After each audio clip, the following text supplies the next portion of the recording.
Good day, everyone. How are you guys doing?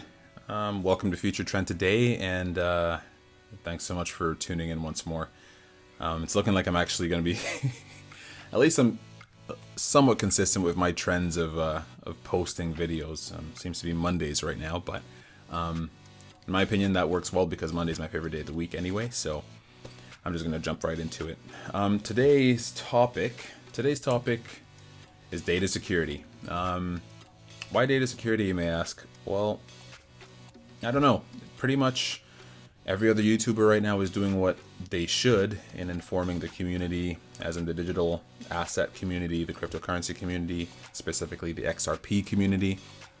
They're doing their very best to give us the best and the latest news. And honestly speaking, I'm no expert in this space. I'm just getting used to doing this YouTube thing, and so far it's working out for me, but I have priorities that I'm trying to take care of as well, and that keeping my own house in order is one priority for sure. So I've been doing what I can to make sure that that's the case, and spending time with my wife has been my priority as well.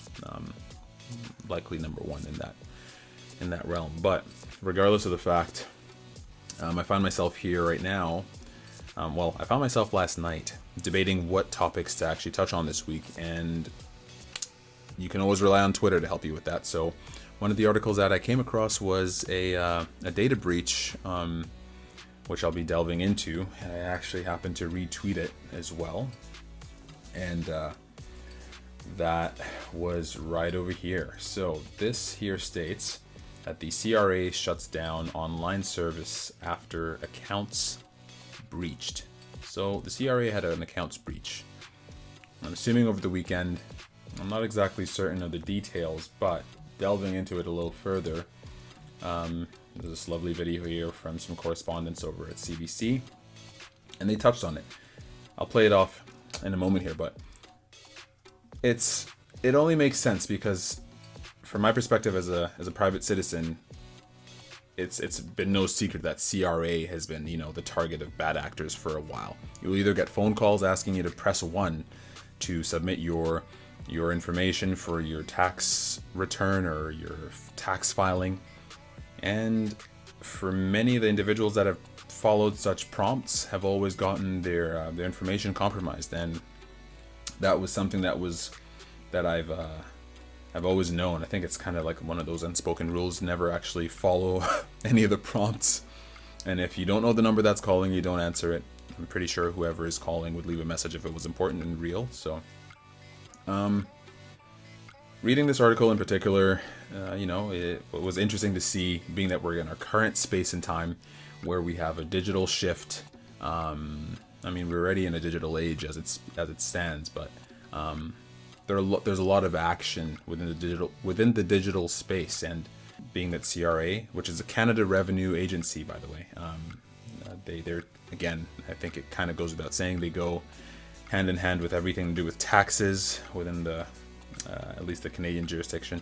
When I saw this and anything to do with shutting down online service, that piqued my interest because, well, red flags do pop up when it comes down to data security, and anything pertaining to that kind of piques my interest because, well, we're in a very volatile time, right? So when I read this, I thought it was pretty interesting, but I'm going to go ahead and play this. Hopefully you guys can hear it, and then we'll go from there. Give me one moment here. And again, if I get flagged, I'll do my best to repost this again, but let's see if I can at least get the main gist of what this story is about. From the Canada Revenue Agency, it has shut down its online services completely, although temporarily, following a series of cyber attacks. Okay, so temporarily following a series of cyber attacks. As I just mentioned, they've been the target of bad actors for some time, and not only online, but also, using telecommunications methods. You have, I'm pretty sure it's not a story to any Canadian or North American that, scammers and the like always use tax or, federal agencies as their in to fish for information, right? So you'll have an individual on the other side of the phone saying you've missed your payments, or you owe the government this much. Call this number or press this button, and an agent will be we'll be in touch with you shortly to address your issue that apparently you didn't know about. Now, a lot of these organizations or institutions don't actually conduct their services that way. In my opinion, they use snail mail, like they'll send you a letter in the mail, or they'll either contact you in a way that is relatively easy to tell that it's legit.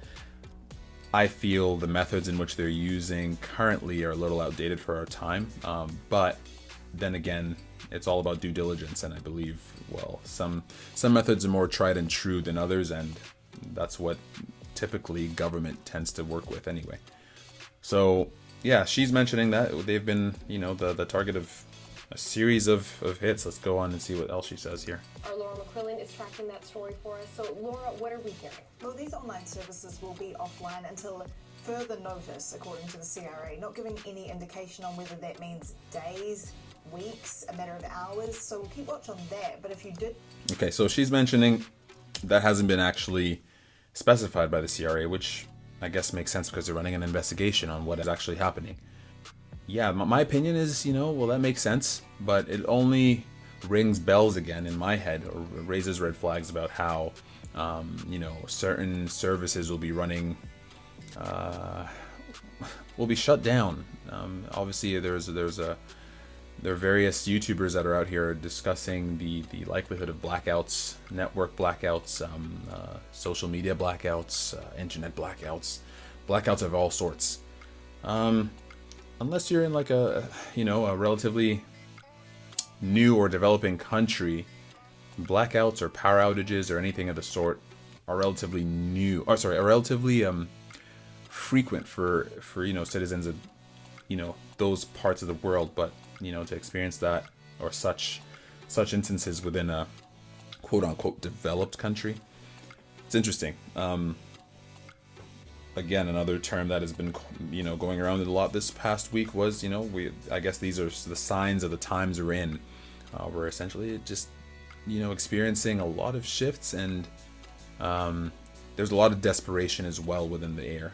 There's a lot of desperation in the air, so that's something that makes sense. I'm not going to play the rest of the video, but you're welcome to go check it out by just typing CRA shuts down on Google or like CBC, and you'll likely get some more information. But as of this morning, this was an article that I retweeted last night, and this morning another article was posted by CBC stating that the cyber attacks that targeted the government of Canada online services has been brought under control, according to officials, right? So one statement that was brought up here that I felt was necessary to at least touch on was, well, this one here.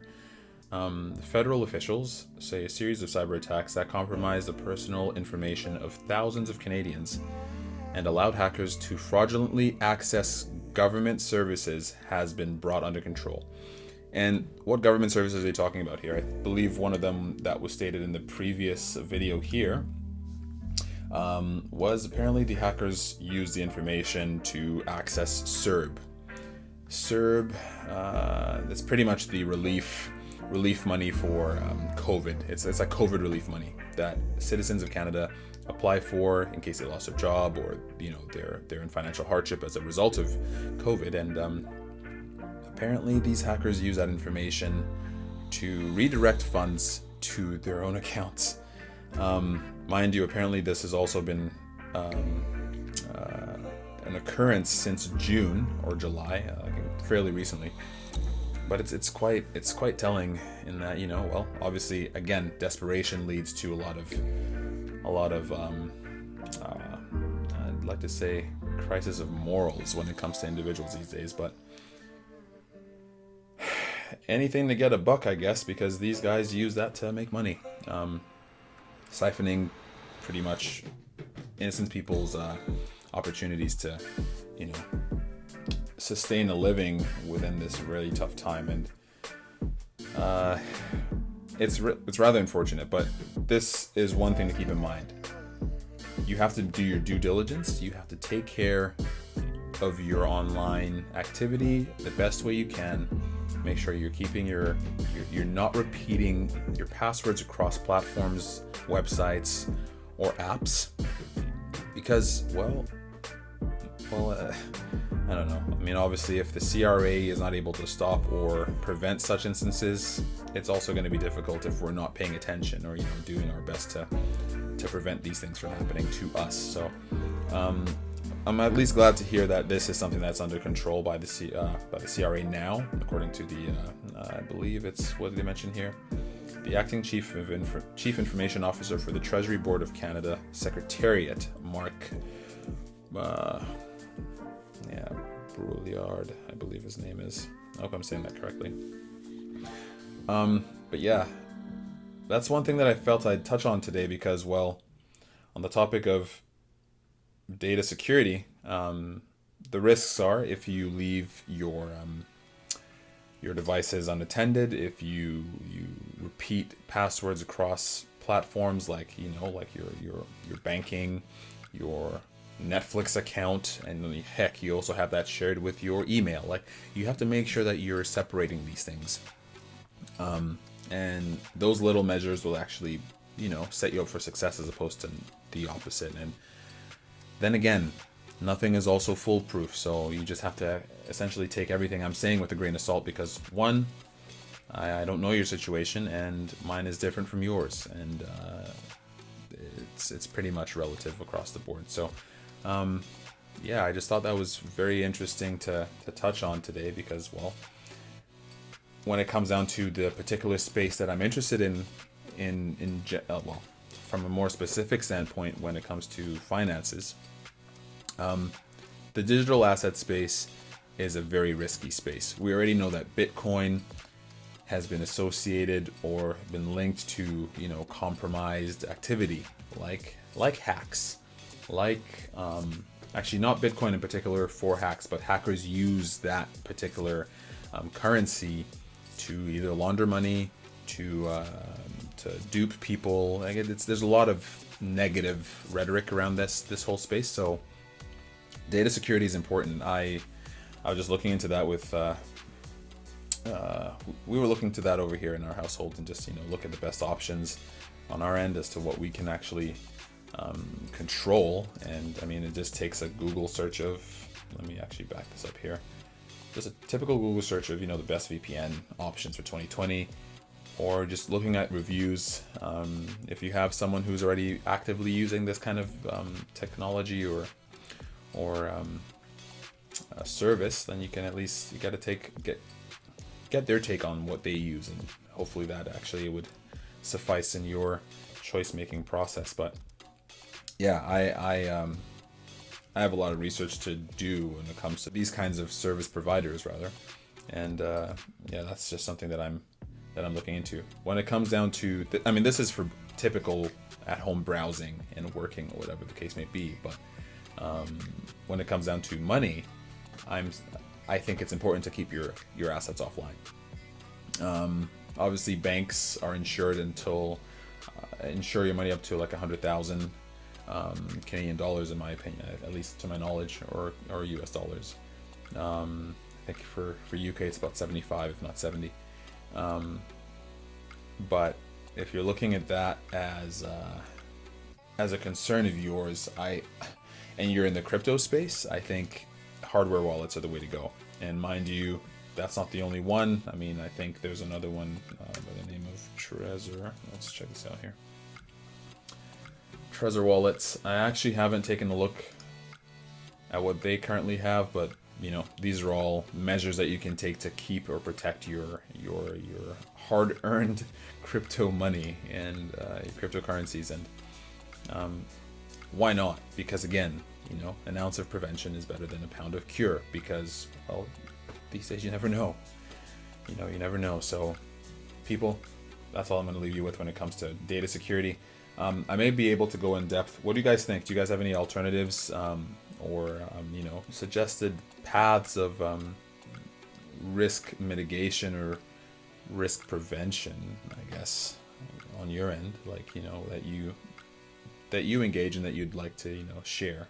Because especially when it comes to VPNs or anything of the like, it's important to, you know, to keep the whole community in a good standing, because at the end of the day, that therefore, you know, increases its chances of being adopted on a wider scale. So again, people, don't fall for the scams. Don't carelessly click on links. Do not fall for any ads that say that, you know, well, if you give a certain amount of X cryptocurrency, you'll have an exponential amount back. We'll give you some money back. That's a scam. Like, unless it's coming from something credible, unless you've done your research and you're comfortable with your financial positioning and you're confident with that particular service provider, like, do your due diligence. And I think that would take you a long way, especially that we're just starting in this space. We're literally the early adopters.